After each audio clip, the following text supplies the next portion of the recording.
Good afternoon, everyone, and thank you for joining us today for Employee Retention Tax Credits, Updates, Maximizing Your Credit, and Minimizing Turnaround Times.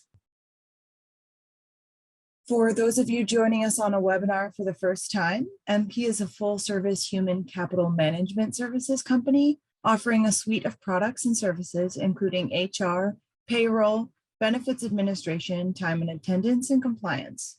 We support clients with cutting-edge technical solutions, as well as proactive, reliable service and deep HR and payroll expertise.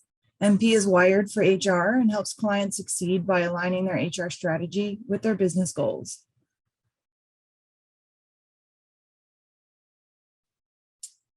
I'm Carly Watson, the marketing specialist at MP, and I'm thrilled to introduce our presenter today, Paul Carelis, MP's VP of Client and HR Services. Paul has over a decade of experience in HR consulting space, working with businesses of all sizes and industries. Paul has a team of certified HR professionals at MP that assist clients with compliance, training, and full circle HR guidance and support. If you would like to submit a question during the program, please use the Q&A feature at the bottom of the screen, and a recording of this webinar will be sent out later today following the presentation along with the slides. And with that, I'm going to hand the mic off to Paul. Awesome. Thank you so much, Carly. Welcome to today's presentation, everybody. Yes, please do use the Q&A feature within Zoom if you have any questions at all. I'll be happy to try to respond to as many of those as we can, obviously. And in working with clients as we have been over the last several months on this program, there is, once we think we know it all, there is a question or a situation that will stump us. So there might be something we have to take offline and research further, but certainly happy to do our best to address any questions you might have today. Quick legal disclaimer. We hope you get a lot out of today's presentation and that it's useful from a HR best practices and informational standpoint. Please know we are not attorneys nor CPAs, so please don't construe any of this as legal advice nor financial advice. But that being said, let's see what we can answer for you. All right, so what we hope to cover today, just some further clarification, or for those of you who are new to this topic and seeing a presentation on this topic for the first time, just clarity regarding the eligibility criteria for the 2020 Employee Retention Tax Credit versus the 2021 Employee Retention Tax Credit. They do differ. Some definitions of key terms, some updates in regards to the IRS guidance, some frequently asked questions, and then just some more detail regarding the process and your questions. So just a little bit of a quick history lesson here. ERTC was actually born out of the first stimulus bill that passed last spring, back in 2020. Didn't get much fanfare, didn't get much utilization. Everyone kind of ignored it because at that time, the rule was if you took a PPP, Paycheck Protection Program loan, you could not also take a ERTC loan. So everyone went the route of PPP, kind of left this program by the wayside, and it kind of just collected dust. That all changed at the very, very end of 2020. So the stimulus bill that was passed, it was December 27th or December 28th of last year, really changed the script on the program. So not only did it expand ERTC into the first 2 quarters of 2021, but more importantly, it eliminated the automatic disqualification for PPP borrowers. So now all of a sudden, and retroactive, businesses could now take advantage of both the PPP program as well as the Employee Retention Tax Credit program, provided that they didn't double dip for the same wages. So we'll get into that in a minute, but this was a big game changer. This is what kind of got people talking about this and got it popular. Unfortunately for the accounting community, this all happened, as I said, at the very, very end of the year. So just as they were hitting their busy tax season, the rules in this program suddenly changed. also caught the IRS flat-footed that we'll talk about in a moment. President Biden passed the American Rescue Plan earlier this year, and this also had an impact on the ERTC program.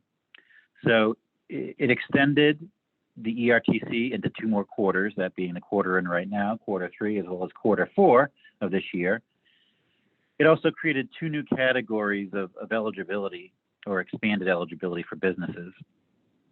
So it created the severely distressed category. So businesses, and hopefully there aren't too many of these out there, but businesses that are still really, really dramatically 90% down from 2019, they don't have to worry about employee count limits in terms of being a large employer. So they can just claim a credit on all their employees that they're paying if they're still that severely distressed.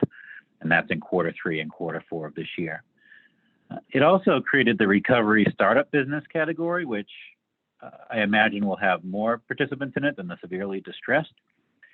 And the definition of a recovery startup business is a business that started on or after February 15th of last year, so kind of just on the cusp of the pandemic or during the pandemic. And for those businesses, they're allowed to claim an employee retention tax credit in Q3 and Q4 of this year of up to $50,000 per quarter without having to meet the other eligibility criteria, the reduction in gross receipts or the suspension of business operations. And we'll get into detail about what those really mean in a second, but it does create an opportunity for a business that started during the pandemic who hasn't necessarily suffered due to government regulation or due to a financial performance issue to be able to still claim some ERTC and help give them a boost coming out of the pandemic here, or at least hopefully coming out of the pandemic here. On the flip side, through ARPA, the IRS was also granted an extended period of time to be able to kind of review and inspect ERTC submissions. So they now have 5 years to potentially audit and review. So you do want to make sure you're keeping proper documentation as you claim these credits, just in case. And then it just also clarified and expanded the list of potential exclusions that you need to factor in when you're calculating your ERTC amount. So in addition to the PPP loan, which you have to navigate around, you do also have to factor in restaurant revitalization grant, shuttered venues grants, and extended COVID FMLA dollars. So the good news is, at least with the first 2 of those, the Restaurant Revitalization Fund and the Shuttered Venues Grant, unlike the PPP, there's no requirement that a portion of those dollars need to be spent on payroll necessarily. And then with the Restaurant Revitalization Fund especially, you've got a really extended window of time to use that money, I believe into 2022 or 2023, if I'm not mistaken. So it's very easy to strategize and come up with a game plan that'll allow you to both maximize ERTC and take advantage of any grants that you were able to receive. Should you have questions on that, where we've got a team of experts here that is working with businesses to kind of navigate the cocktail of stimulus programs out there and how to maximize each. So the first few months after that second stimulus bill passed, there was kind of pandemonium and just a lot of uncertainty. So that stimulus bill said you can use both programs, PPP and ERTC, but there's a lot of ambiguity, a lot of vague information out there, not very much in terms of instruction and direction on how to go about claiming this. So luckily, come March, the IRS and since has started to release some guidance with some much needed answers to questions and really helping to clarify some of the ambiguity with the programs. So first, they provided some clarification on what really qualifies as a suspension of operations. And this is important when we talk with businesses. If there isn't a clear path to eligibility as a result of reduced gross receipts when compared to 2019, we look at the suspension of operations, and it's very rare that a business says, yes, the government mandated us to be shut down for an extended period of time from March through, the following March. It's oftentimes much more subtle and nuanced than that. So when you look at the IRS language, it says that a partial suspension of operations counts as long as it was more than nominal. So no one really knew up until this guidance came out what nominal really meant. And so in terms of nominal, they're following a 10% rule. So what they mean by that is if a portion of your business that accounts for 10% of your revenues or 10% of your staffing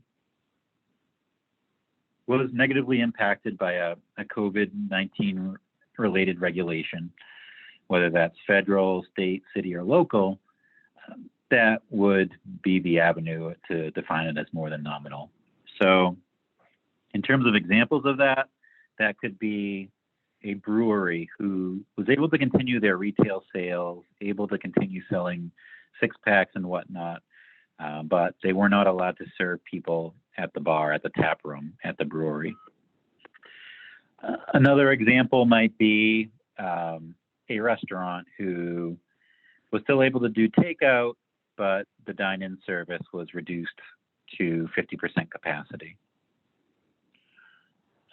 Or, an after-school program that could still do some things virtually and have a virtual education piece, but the physical education or the on-site portion of their program had to be canceled, and there was stuff that could not be done virtually, things like that. The IRS also did provide some clarification on how to claim the credits, so we were kind of sitting on some calculated credits without being 100% sure of how to actually go about claiming them. So we now know that. We'll get into that in a little bit.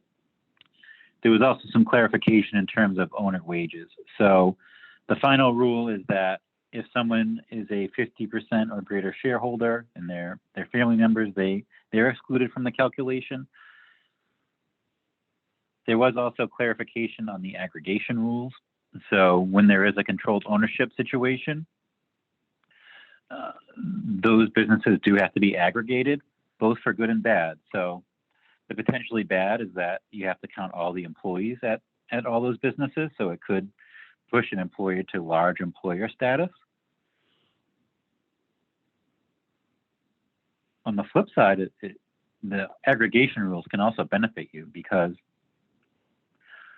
one interesting piece and something that we have been able to leverage is that the aggregation rules also apply to the suspension of operations. So think about it as a business that has locations in multiple states. And one of their locations was in a state that was subject to some really strict COVID regulations and restrictions, and the other locations were not. What the IRS guidance states is that if one location is subject to a partial suspension of operations, that can apply and allow all of that organization's locations to be eligible for retention credits. So it doesn't have to be a majority of the locations or anything like that.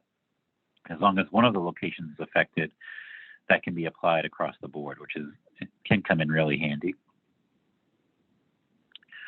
They also more clearly define governmental orders to really state that it can't just be a suggestion or a comment or a recommendation from a governor or a government agency. It has to be a mandate, an executive order, a law, something that's more formally in place.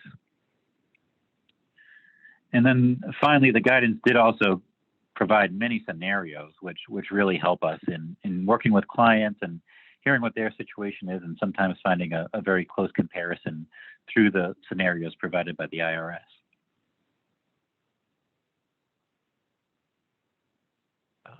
So for instance, they did provide some good clarity regarding the suspension of operations to say, clarify that a restaurant or even a fast casual restaurant whose dine-in is limited or restricted, yes, that counts, but a retail store or a grocery store who's got a capacity limit, but which results in just a small line forming outside and customers being forced to wait a few minutes before they can enter the store, that does not count as a suspension of operations. So some really good clarity there through the scenarios.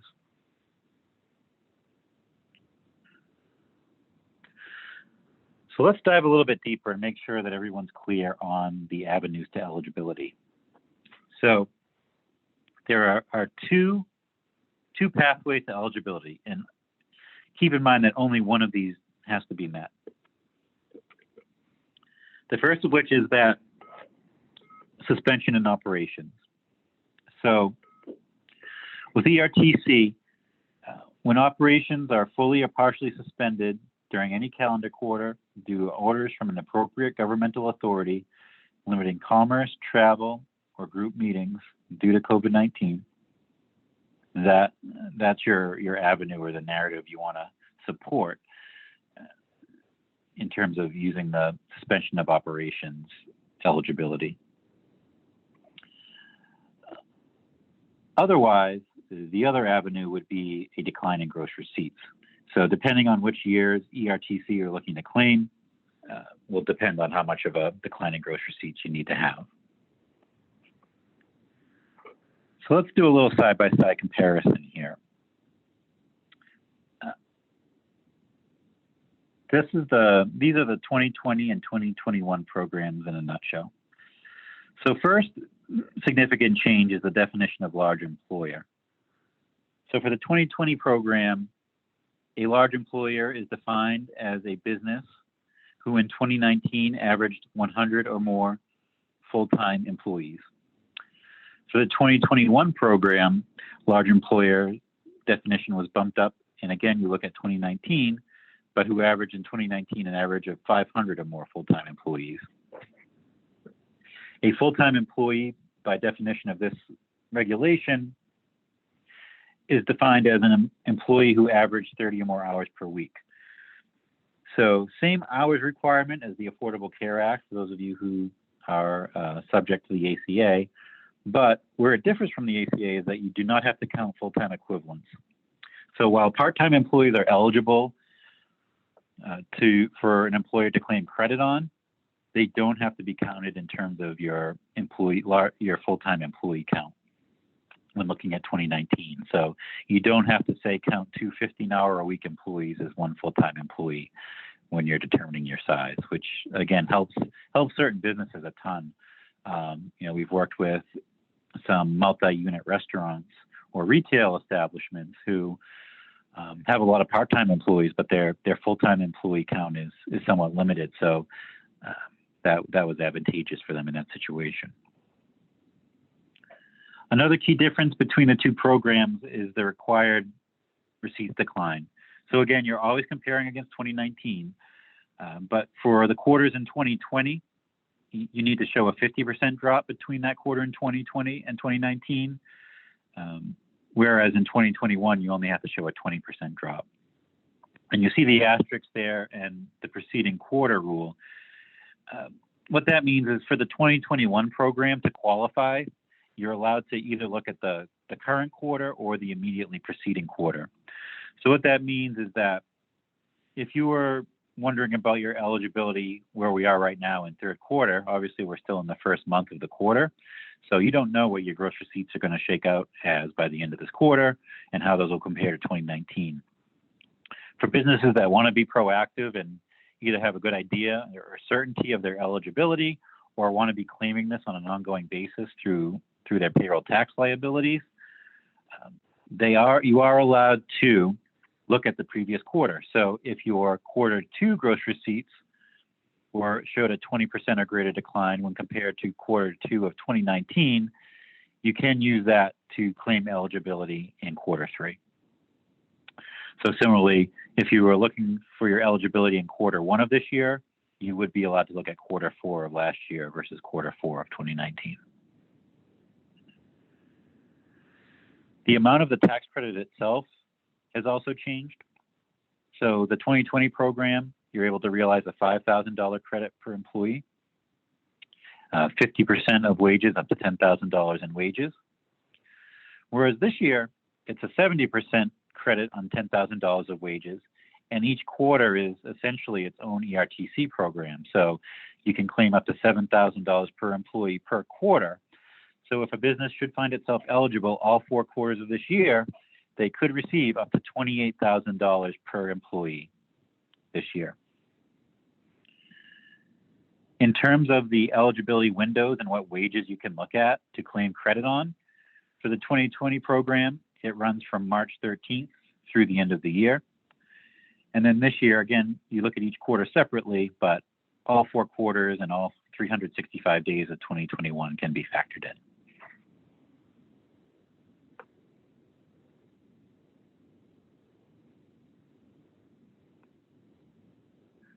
All right, so rather than saving all the questions for the end, I'm going to take a look at some of the questions that have come in so far and answer what might be pertinent and stuff that we may have already talked about or aren't otherwise going to cover later on.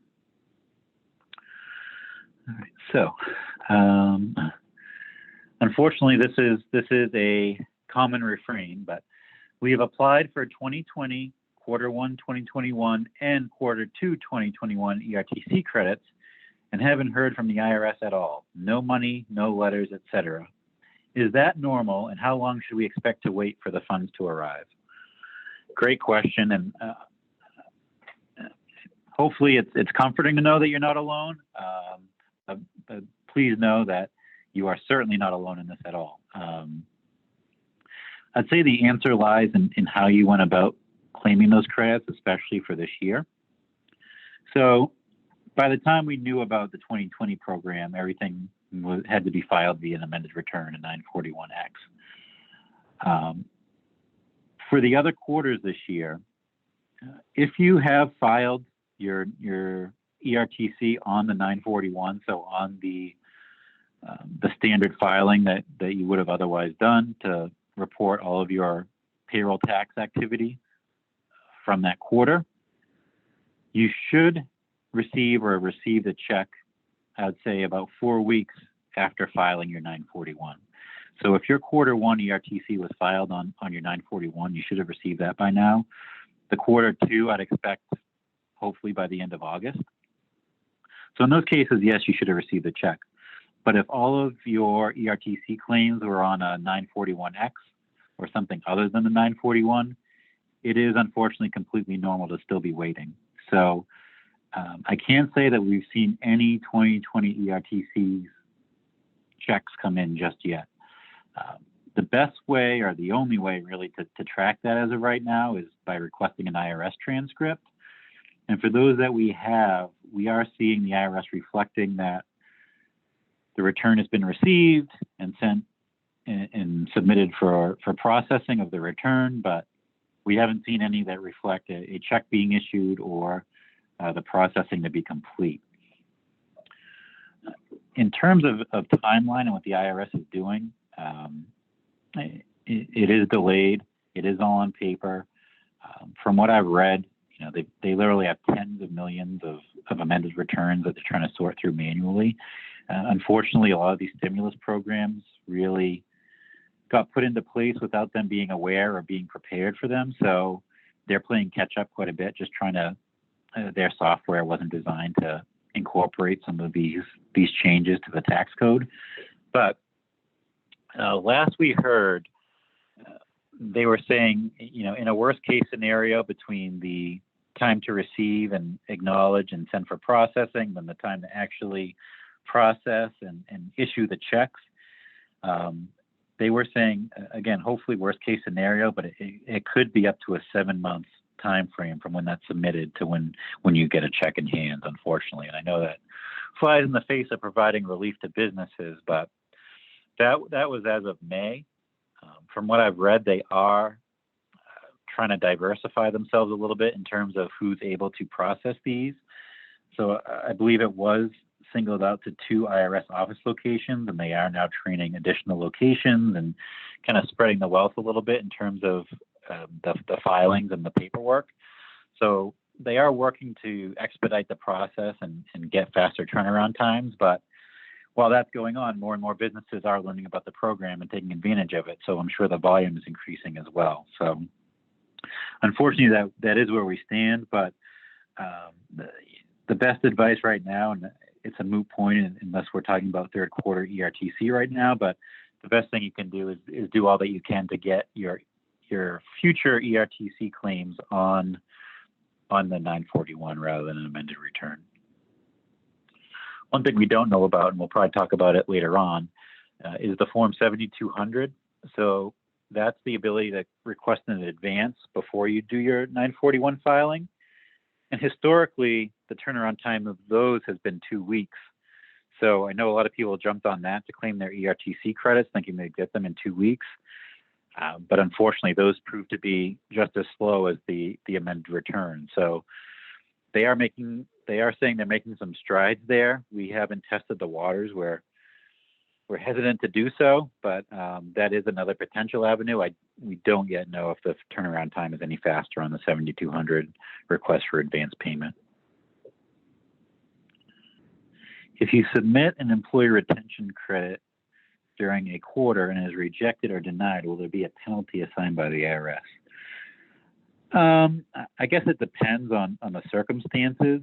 If they feel someone's being fraudulent, in the same way that they went after people who fraudulently went after PPP loans, potentially there could be some fines. But if it's an accounting error or an honest mistake in a calculation or something like that, there could be interest, there could be penalties, but and we don't know this for fact, but we tend to believe that they'll save the really hefty fines and penalties for people that they feel were purposefully falsifying information to claim the credits.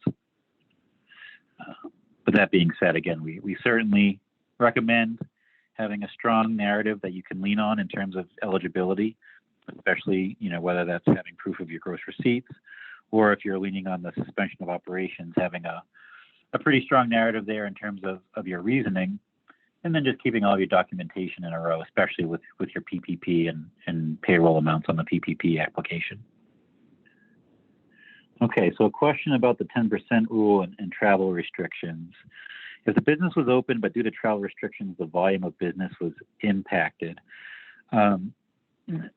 it would really depend on the particulars there. So, if part of your business model was doing work on site for businesses, let's say, and that had to be shut down because of COVID restrictions, you weren't able to travel to those locations.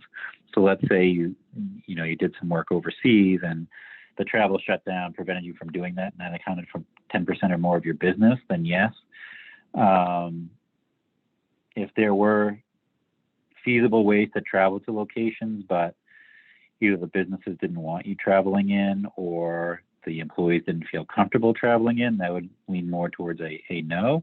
So it really depends on the circumstances. And excuse me, if the impact on the travel restrictions that were in place did not allow your business to be able to perform that function, so it wasn't something that could be done remotely.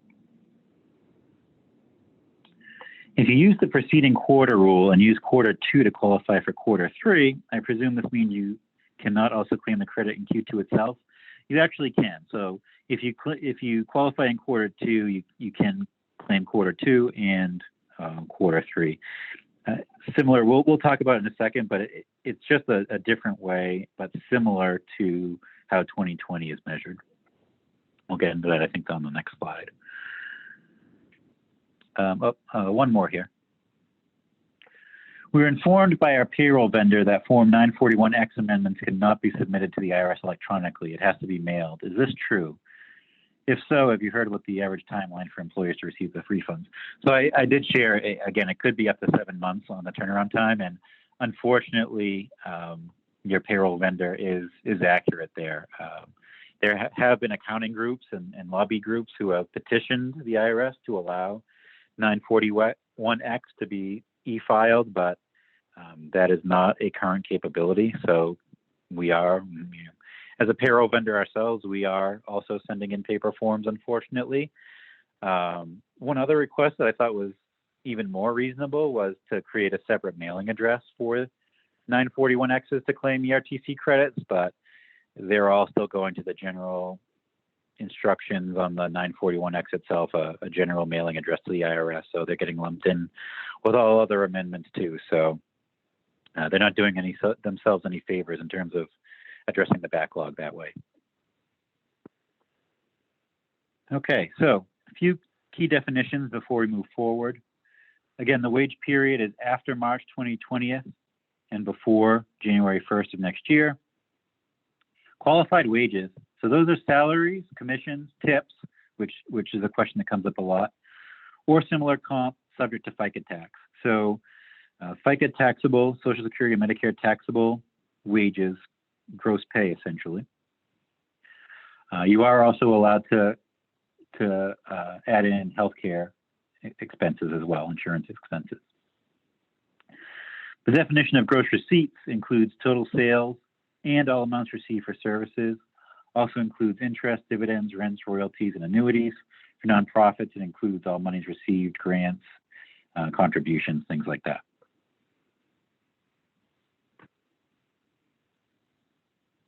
So, excuse me. In terms of determining declining gross receipts, for the 2020 program, as I suggested in the previous question, this is the way you kind of have to look at it. First, you determine the first calendar quarter in 2020 where your gross receipts were a 50% drop compared to that same quarter in 2019.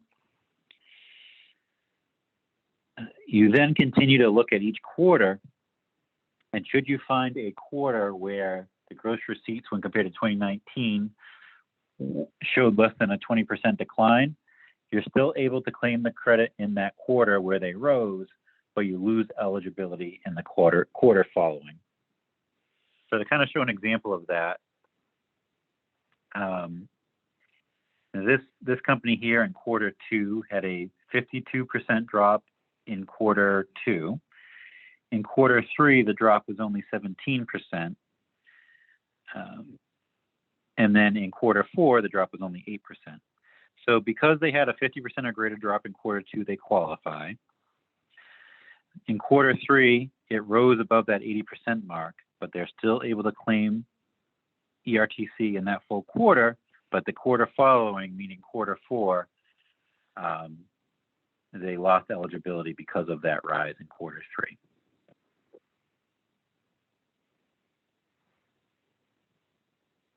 All right, so let's get into some more frequently asked questions.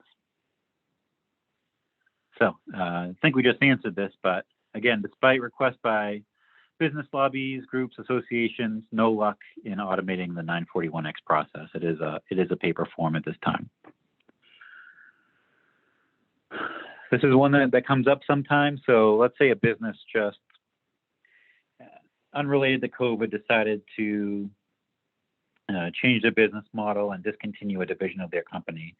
And as a result, for those time periods this year and last year, as compared to 2019 when that business unit was operational, there's a gross receipt decline of 20% or more.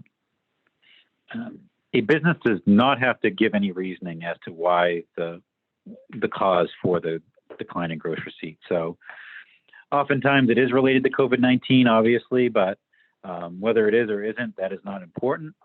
All that's important in terms of eligibility under the gross receipts would be the numbers themselves.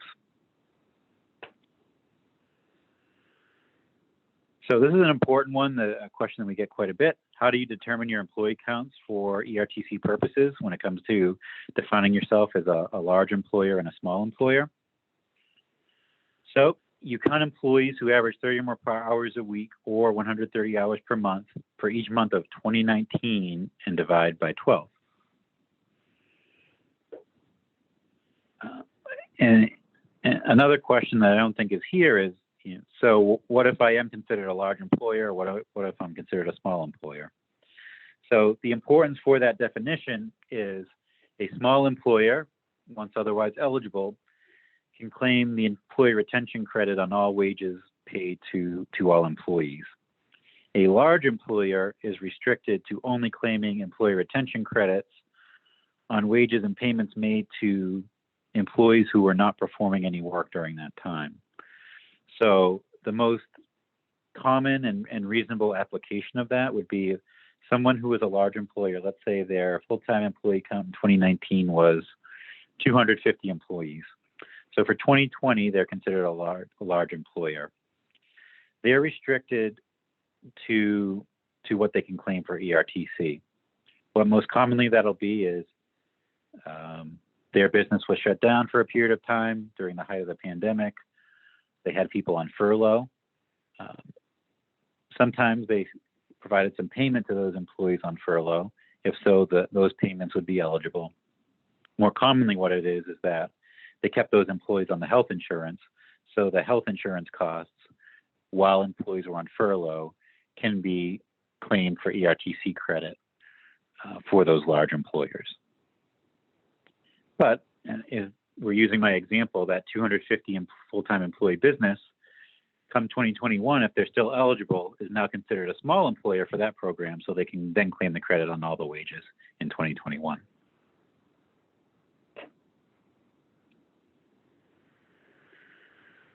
What if my credit exceeds my tax liabilities? Yeah, so in working with businesses over the last several months, we are realizing some really staggering amounts of credits for businesses, 6-figure, sometimes 7-figure credit amounts. And oftentimes that is more than what a company paid in payroll tax liability for that year or for that quarter. So important to note, the ERTC is a refundable advanceable tax credit. So even if that credit is more than what your tax liabilities were, you, again, do get a check in the mail eventually from the IRS for that amount.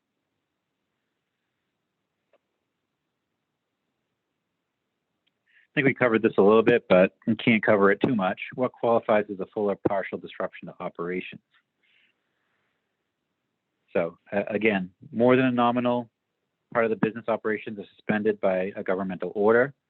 Something that's important to note, and something that a few of our clients have been able to lean on, is that they were an essential business. They did not have their business or a more than nominal part of their business shut down due to governmental order, but one of their critical suppliers had a governmental related shutdown or suspension of operations.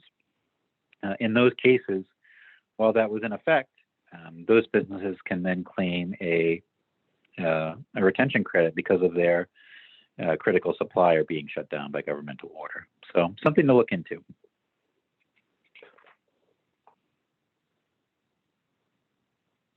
In terms of claiming the credit, you've got a few options. So as I mentioned earlier in the questions, the most advantageous and the fastest way has proven to be getting it on the 941, which does you no help for any credits that you're claiming quarter 2, quarter 1, or 2020 at this point. There is the 941X, which is the most common way now. It's an amendment of your 941 that was previously filed. There is the Form 7200, which is an advance on expected credits and refunds. Again, there were some really severe delays on that as well, so not something we feel comfortable recommending at this time. And then lastly, the other option is if you're confident in your eligibility for the current quarter, especially if you're using the preceding quarter rule, you can go right ahead and reduce your ongoing tax liabilities each pay period by the ERTC amount. That can help certainly for a business who's strapped cash flow wise and needs immediate relief. But many businesses do like the feeling of getting a huge check in the mail. And again, if you're keeping current with it and claiming it right at the end of the quarter and getting it on your 941, it shouldn't be more than a few weeks to get that in hand. So again, just kind of in graph form, a look at what businesses can potentially earn in the ERTC per employee.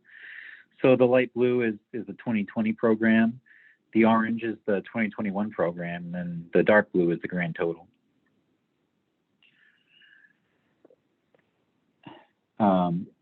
We did have a question about PPP Interaction and how that factors into your ERTC, and it's very important, and it's something you want to make sure you get right. So when it comes to a PPP loan, you are not allowed to claim ERTC on any wages that were paid for with forgiven PPP funds. So if we look back at 2020, let's say a business received a PPP loan in April 1st of 2020, and that ran through September of 2020.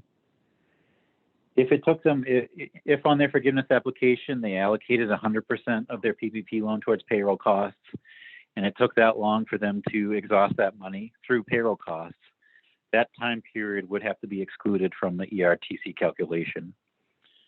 Provided they're eligible in all the quarters that they can be, they could look back as far back as March 13th, capture credits then, and then also capture credits in after September, October, November, December, and claim that way.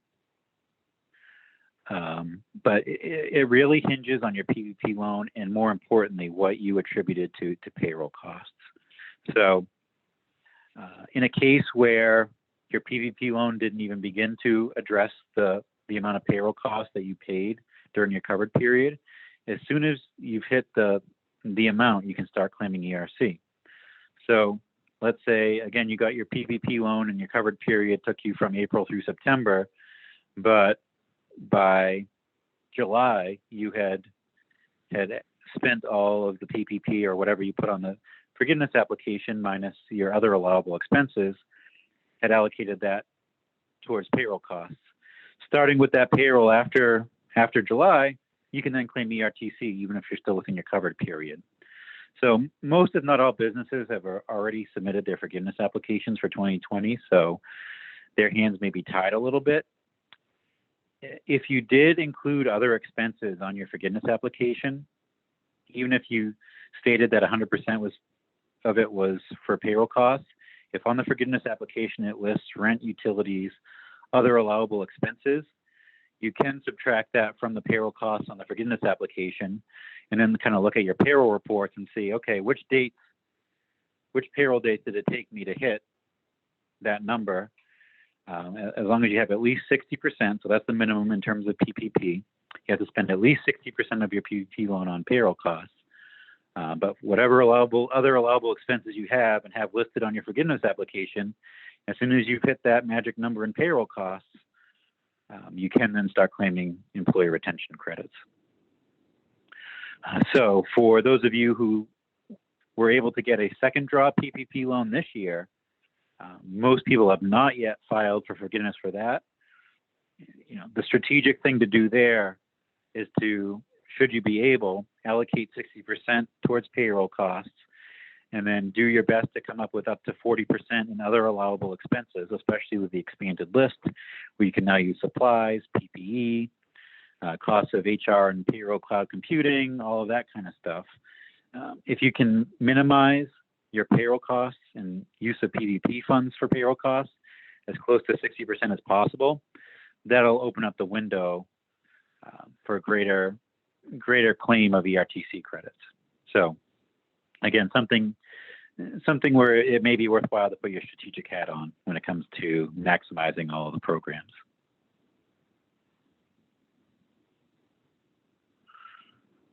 We do have some resources available. We do have an ERTC playbook that we just released. So we'll send details of that when we send out the recording of today's presentation, along with the slides. We do also have these decision trees that you see on the screen here that can help you determine if you may be eligible to further explore employee retention tax credits. So depending on your situation, any restrictions you are under, your gross receipts, this will tell you based on 2020 and 2021, excuse me, whether you may be eligible for retention credits. So here are the key things you really want to make sure you're familiar with as you explore your potential for employee retention credits. It's important to know the differences between the 2020 and 2021 programs.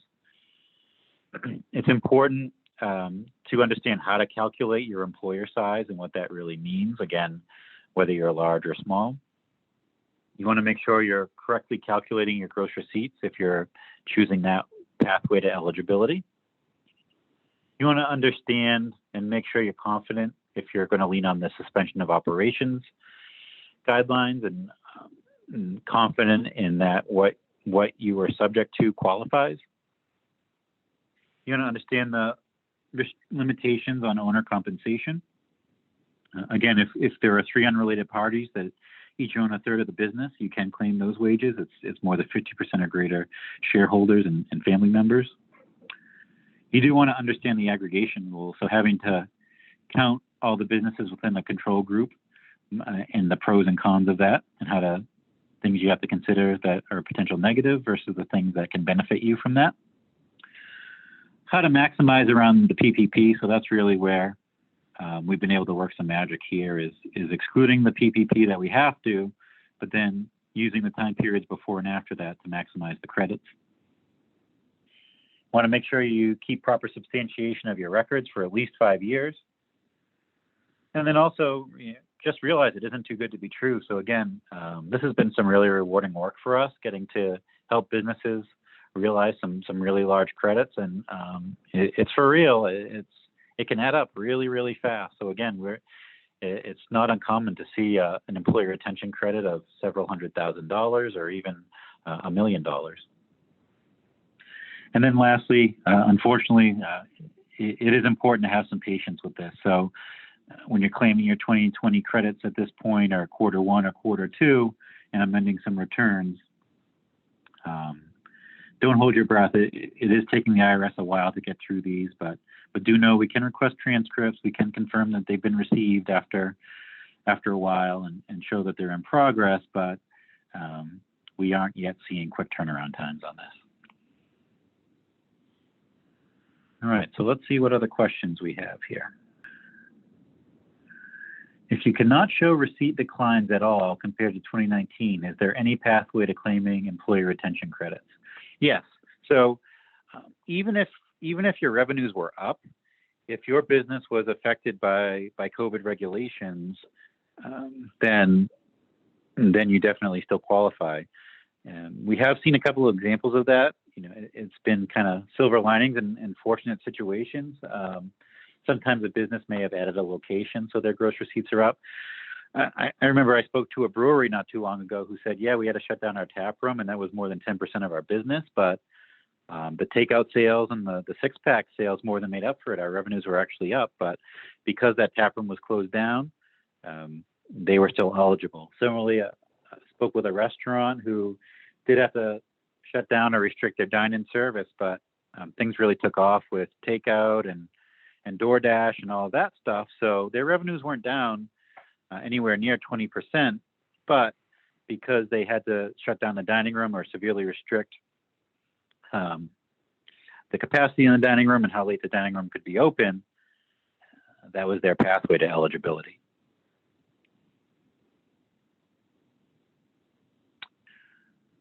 So a question regarding employee count and some advisement in 2020 that employee count should be what's used on the 941. So there is some guidance on that. I'll make sure we include that in our follow-up email today. In terms of reviewing applying for businesses started after February 1st. So the date for the new businesses is February 15th, 2020 for the startup businesses. And the way that's claimed is there is a special section on the quarter 3 and quarter 4 941 to indicate that it was a recovery startup business and claiming the credit. And then again, the cap for those, if you're eligible otherwise, you'll want to just use regular ERTC. But if you are a recovery startup business that is not otherwise eligible because of gross receipts or COVID regulations and operational shutdowns, you can claim that recovery startup business credit. And again, it's capped at $50,000 per quarter, quarter 3 and quarter 4. But you will see that as an option on the new 941 and the Form 7200 as well. Okay. Our business is considered an essential business and remained open during the pandemic. Our business has been impacted by governmental travel restrictions, which led to a significantly lower number of visitors to our state. This has impacted our volumes. Under this scenario, would we qualify for the ERTC? Unfortunately, probably not. So I take it that there wasn't a decline in the gross receipts significant enough that the gross receipts were not down 20% or more this year or 50% or more last year. So short of qualifying under gross receipts, if it's more, I hate to say it, but fear of the public to travel, something we dealt with some mechanics and garages was that they were open, but people weren't using their cars as much because of government regulations, and they weren't working, at the office, or they weren't doing road trips and things like that. So and people just weren't patronizing these garages and the mechanic shops and auto body shops. But when it's kind of a secondary reasoning in terms of how it impacted your business, unfortunately, no, it really has to be a direct or because of one of your suppliers, a government shutdown affecting your industry in particular and your business that would have to qualify. It couldn't be that because travel was restricted, you didn't have as many people coming through the door. That would not qualify, at least under the suspension of operations.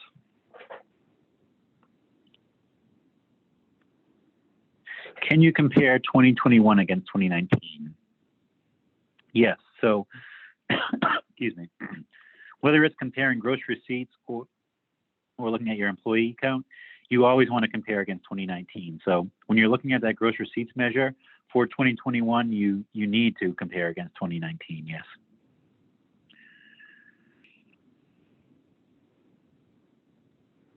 We have not applied for our second PPP loan forgiveness, but we know that 60% of it was for payroll through the second quarter. Now, in the third quarter 941 filing, is it okay to ask for employee retention credits before filing our PPP forgiveness? So, compliance-wise, yes, you may. I would just, before doing so, just double check and make sure that you're confident that you've got that 60% payroll cost accounted for. Otherwise, you'll find yourself potentially having to amend your 941 to make a correction because you overstated your retention credit amount. So yes, that is okay to do. I'd say just double check, triple check, make sure that you're confident that you've exhausted that 60% in second quarter, just to avoid any mistakes there. We started business March 15th of 2021. Does this qualify as a recovery start of business? Yes. Yep. Okay, so looks like those are all the questions, and we're right at the end of the hour, so this worked out perfectly. Thank you very much for these questions. These were great. I'm glad we were able to respond to all of them. Again, I'll hand things over to Carly, but we will be following up today, and I thank you so much for your time. Over to you, Carly. Thank you, Paul, for presenting today. And thank you all again for attending this webinar. We hope you came away with some helpful information on the latest ERC updates. I want to quickly remind everyone that the link to the recording will be sent out this afternoon. This Thursday, we have Sherry Heller, SHRM, Certified HR Expert, covering MA PFML, with a focus on avoiding discrimination and retaliation penalties. Have a terrific day, and thank you for joining us.